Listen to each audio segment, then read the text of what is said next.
Hello there, everyone. There, everyone. Hi, Stan. How are you doing today? Excellent, excellent. How about yourself, Bryn?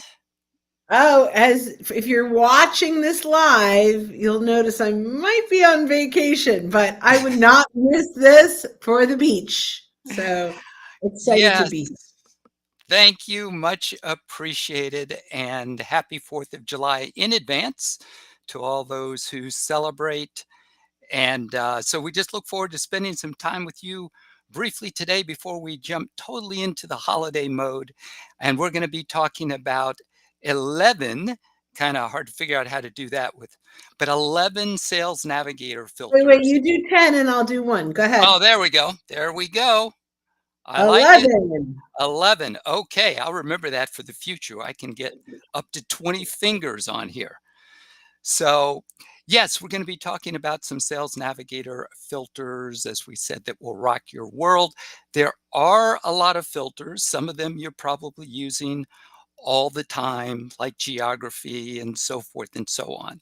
But there are a few that I wanted to dive into in a little bit more depth because we may not use them all the time. And we have a couple of relatively new features for you as well.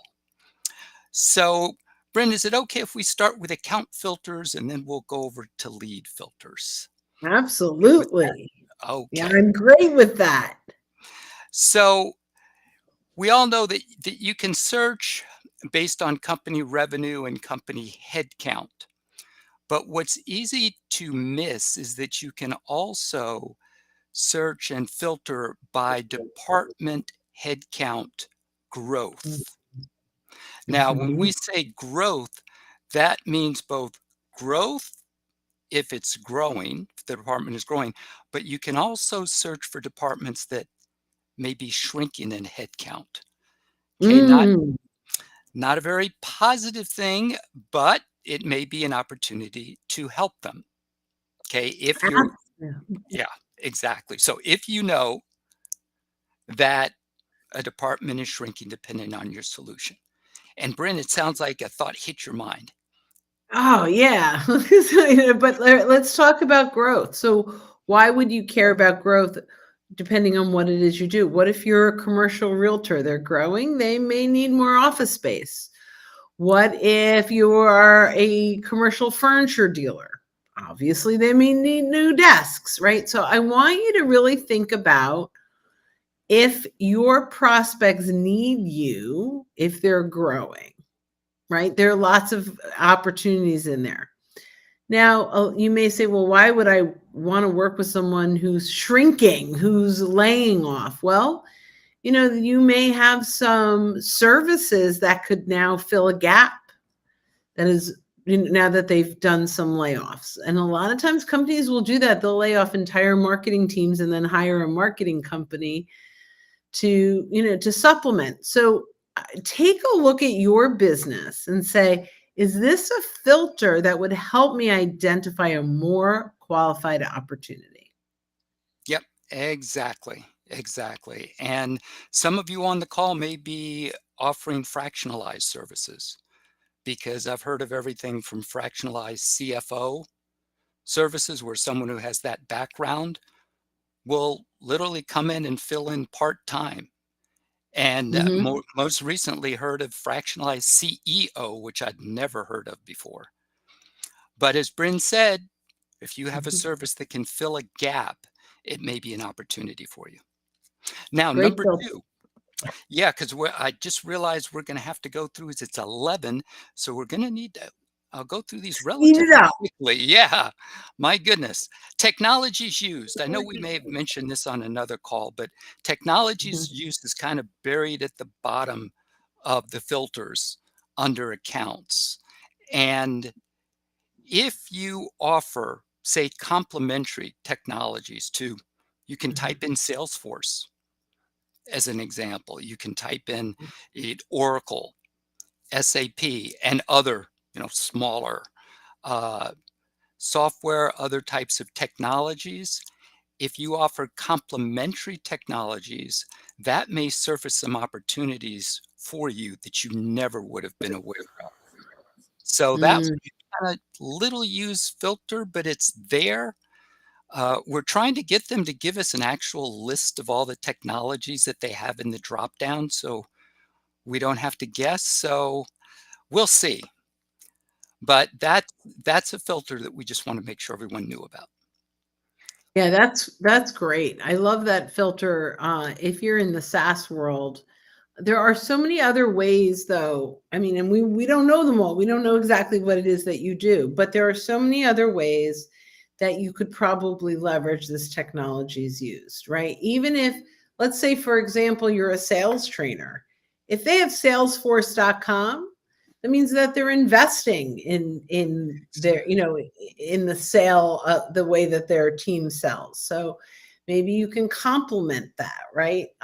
There's just so much in technologies used, and I know we're also going to speed this up, but as we're going through these, I really want you to sit back and say, is this a trigger that almost pre-qualifies them in as an opportunity? Yeah, exactly. Exactly. Yep. So next one, I'm coming up on a couple that are potential gold mines, even though these are really good. Senior leadership changes within the past 3 months. Mhm. Many times, a senior leadership change, depending on who it is, may indicate a change in direction, a new set of initiatives that are coming. So, as always, Sales Navigator is trying to position you to start conversations around relevant events that may turn into sales opportunities, if not immediately, down the road. So, senior leadership changes is one other filter that you can use, and potential opportunities to start conversations. Bryn, any thoughts on that one? Yeah. So, I think I just had a brain block. Wait. Repeat your last Yep. line because So, I yep. had an idea that left. And yeah, I was probably talking at the time. So, with senior leadership changes within the past three Oh, yeah. months, Okay. So this was my thought. There's a new person in this role, probably brought in to make a change, probably brought in because something isn't working. Or maybe they had turnover, right? That the person that had the job before um, just wasn't a fit. There's probably things broken. And so folks that are new in a job are much more open to hearing new opportunities and new ways to do things. So the opportunity here to get a first conversation is significantly higher than if you had someone that simply was there for years and years and years, is just comfortable and happy with the way things are going. exactly, exactly. So, complacency will not be something you need to worry about with someone who's new. Yeah. And yep. And a lot of times, one of our biggest competitors is the status quo. And as Bryn said, Mm, when someone's new, they're there to make changes. The status quo is not a given. So if you have alternatives, it's a tremendous opportunity. So then, brilliant. yep. So the next one we're going to talk about is companies that announce that they have more money to spend. There's a filter for funding events in the past 12 months. Now, it's not always going to be the case that it's funding for what you have to offer, but if a company does get funding, if they have more money, it's worth at least looking into what it's earmarked for, or even beyond that. If it's not earmarked for you, you may still be able to make a case that they should invest some of it with you. Yeah, so some of this is so interesting, and if you do some social listening and deep dive, you may find out what the funding was raised for. Is it for technology and programmers? Is it to grow a sales team? I mean, sometimes in a press release or something like that, you may actually be able to find that information. The other thing that you can do is start to look at your pathways on in Sales Navigator. So now we've identified ABC got X, funding for X, Y, and Z. And you're like, man, this is a company that I could really bring value to. So great, we've decided that, and now I want you to go in and look at your social proximity to them. Do I know anyone that works at that company? Do I know anyone that knows someone that works at that company? Now, for this first step, I highly recommend that you actually go pretty low and unimportant in the company if you can. Don't go too high until you have enough information, insights to share where you're coming across educated. But we have to get educated. And not everything is going to be in that press release or on that website or in that Google search. So start to have conversations with folks. This is public information. They should feel pretty proud that they got this funding and willing to talk about it a little bit. And you can even kind of say, here are the 3 or 4 people inside of your company that I'm going to be reaching out to. Do you have any insights for me? Do you know any of them well enough to make an introduction? So grabbing that filter that they've had this funding event, doing some deep dive, and then leveraging your social proximity to start a conversation is the trifecta. Love it. Love it. The trifecta. Good. Well, let's see. To wrap up the account filters we're going to be talking about, one may sound fairly mundane, but I'll bet a lot of people may not be doing this. And it's just the ability to filter based on account lists that you've already set up. And you can include or exclude all the accounts on the list that you set up. So why? Well, it's a good idea to have an account list of your competitors. Why? So you can filter them out of your searches. Why spend any time doing that? And lists of your prospects as well. If, for example, you're tasked with going after new logos, okay, prospects, competitors, and your current clients, because there may be occasions when you want to exclude your current clients when you're looking for new logos, as an example. So I as love always, yeah. So the just other thing is, if you're doing a search and you know that some of your colleagues are in accounts that just keep coming up, you can just exclude that account, or you can have, Jane's accounts, and then, oh, Jane has this account or this account, or maybe in-house accounts. And anytime you come up against a company that, that's already an in-house account, you can then exclude all of those in one shot. So I love that. Yep, exactly.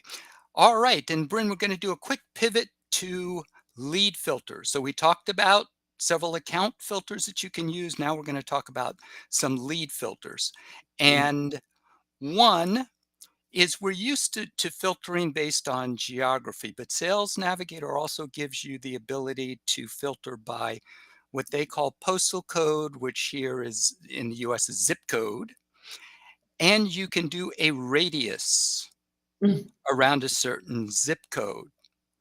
Now, Bryn, you can let me know if you have other ideas. What occurs to me is good use cases for this are things that you're doing in person.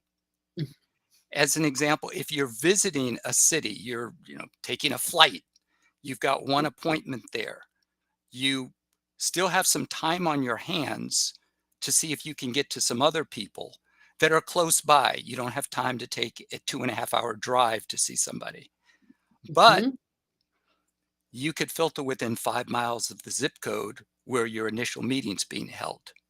Mm. Um, so that's one. And same thing if you're inviting people to an in-person event and you want to make sure that you hit or invite the relevant people who are close to that particular event. That's Mhm. another use for that. I think those are two really great use cases. Um, Yeah, I mean, I love the zip code radius for so many reasons. For example, you and I are in the greater New York area, but when you put that in, that's Connecticut, that's Long Island, that's New Jersey, right? Like, but Exactly. if we could do, like, if I can do, a 10-mile radius from Linden, New Jersey, all of a sudden, like, I have control over how far out these prospects are. Exactly. So I think the zip code radius is amazing. I love that. I use it all the time. Good deal. Good deal. Yep. Now, the next one is one that is fairly mundane. I'm sure everyone on the call is doing this, but this is just a reminder. Sales Nav allows you to look at everyone who's viewed your profile within the past 90 days, as Mhm. opposed to just the last 5 people who've looked at you in the past 90 days on LinkedIn.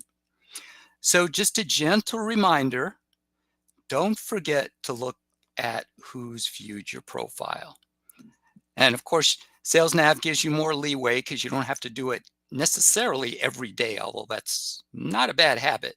Mhm. But if you miss a day or so, or if you're on the beach or whatever, and you could just say, okay, I have 90 days. I'm not going to miss anybody if I take the time to look at it. So, Bryn, any thoughts on that one? I know that one's relatively Yeah, basic, but we say that it's basic and we know about it, but I think we're underutilizing it. So one of the things that we can do is, let's say you have a list of, the 250 people that you've reached out to over, and hopefully you save them and categorize them in lists that you've reached out to.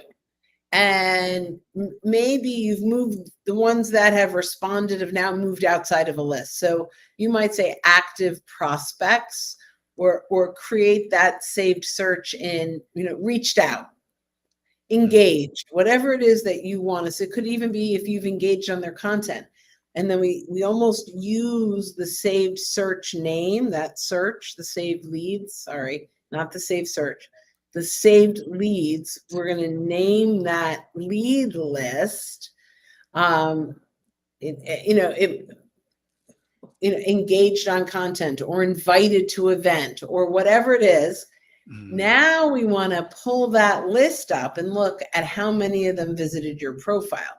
They may not have accepted your connection request. They may not have accepted your event, but were they curious enough to see your profile? So these are active people that we're trying to get on the radar of. And every once in a while, and again, I'm probably one that doesn't do this enough either, but you are going to be shocked at how many people you've reached out to that you think are completely ghosting you.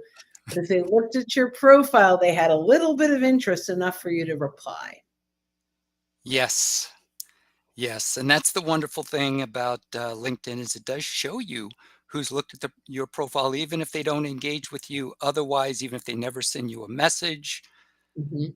Otherwise, you would never know. Now, a couple of new ones. One is called buyer intent, and that's just it's a fancy way of saying leads who work at accounts where people there are starting to look at your company. It could be Or folks a who competitor, I think, right? um, Maybe not. competitor part, I'm not sure.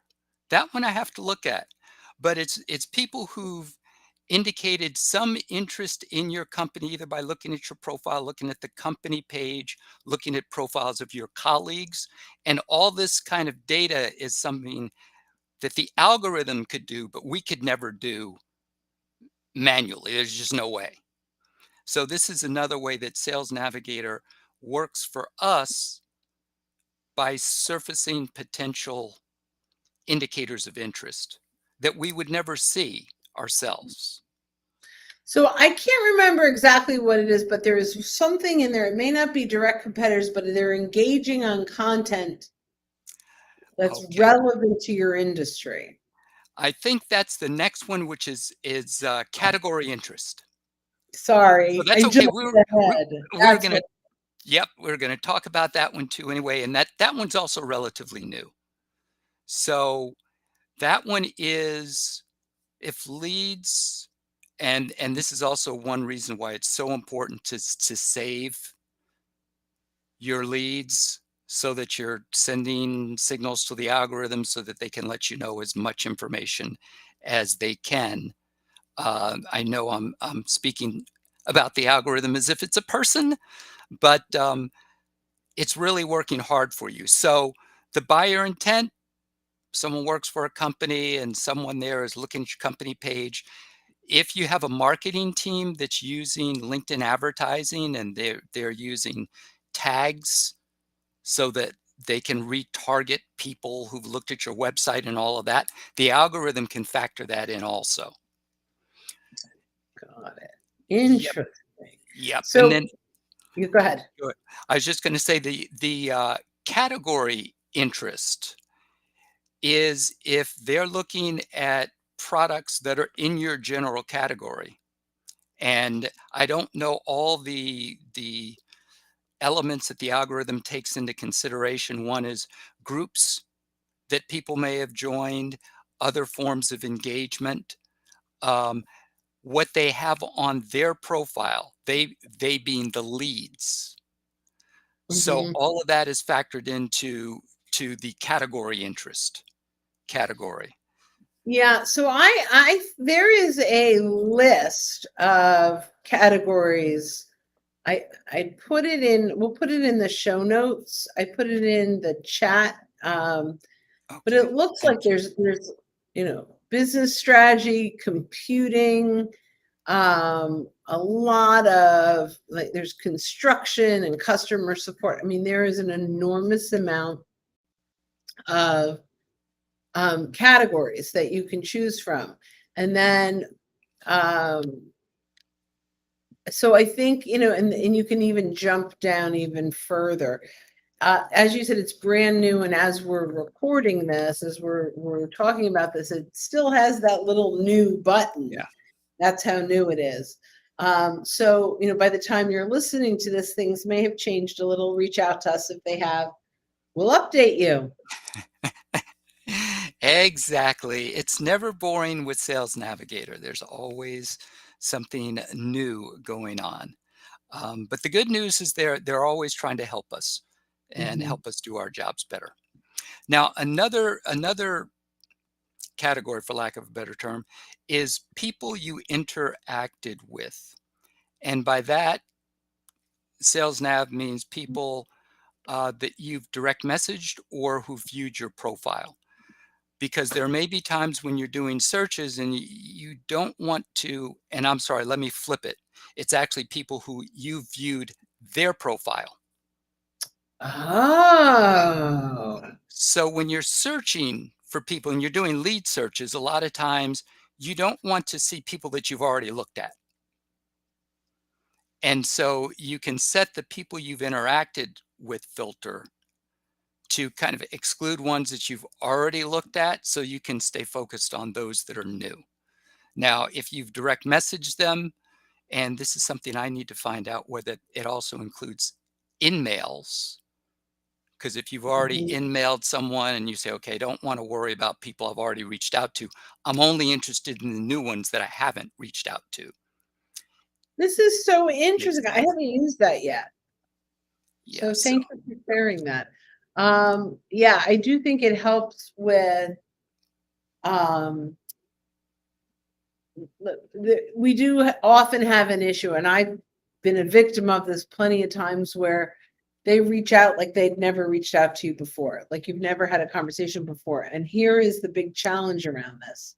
mm, LinkedIn Sales Navigator has its own inbox and then yes, yes, LinkedIn.com. So yes. you could have had an entire conversation with someone on LinkedIn.com, but when you check the message inside of Sales Navigator, you're like, oh, we never had a conversation.